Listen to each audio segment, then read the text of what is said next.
गरिबीशी झुंज देत वाखारी येथील 24 वर्षीय युवकाने पोलीस दलात भरती होऊन आयुष्याला नवे वळण दिले होते। मुंबईच्या मीरा भाईंदर येथे 2 वर्षांपासून पोलीस शिपाई म्हणून कार्यरत असलेल्या ऋतिक भाऊसाहेब चव्हाण वय वर्ष 24 याने राहत्या खोलीत दोरीने गळफास घेऊन आत्महत्या केली। या घटनेने गावासह परिसरात हळहळ व्यक्त होत आहे। देवळा तालुक्यातील वाखारी येथील ऋतिक चव्हाण याची मीरा भाईंदर वसई विरार पोलीस आयुक्तालयात 2023च्या भरतीमध्ये पोलीस शिपाई म्हणून निवड झाली होती। निवडीनंतर त्याची नियुक्ती भाईंदर पोलीस ठाण्यात करण्यात आली। भरतीनंतर तो भाईंदर पश्चिमेतील बेकरी गल्ली येथे आपल्या आईसोबत भाडेतत्त्वावर राहत होता। मात्र रक्षाबंधनाच्या निमित्ताने 12 ऑगस्ट रोजी त्याची आई आपल्या मुलीकडे आली होती। आई गावाकडे आल्याने ऋतिक एकटाच घरी होता।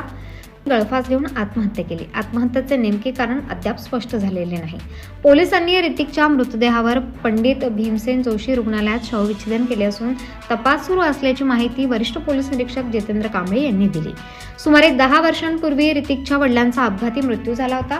स्वतःची शेती नसल्याने त्याच्या आईने दुसऱ्याच्या शेतात मोलमजुरी करून उदरनिर्वाह केला आणि अथक परिश्रम घेऊन मुलाला वाढवले, शिक्षण दिले। ऋतिकने आईचे स्वप्न पूर्ण करत मुंबई पोलीस दलात भरती होऊन कुटुंबाचा अभिमान वाढवला होता।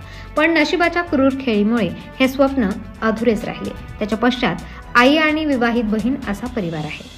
हरहुन्नरी ऋतिकच्या निधनाने वाखारी गावात शोककळा पसरली असून गावातील प्रत्येकाच्या डोळ्यात पाणी आहे।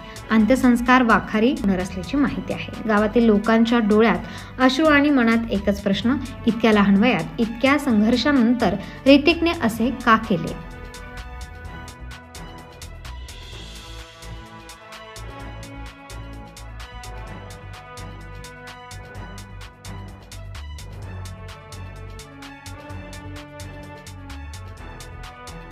ताज्या व महत्त्वाच्या बातम्या बघण्यासाठी प्ले स्टोअरवर जा, प्रबलभूमी ॲप डाउनलोड करा व या धावपळीच्या जीवनात अपडेट रहा।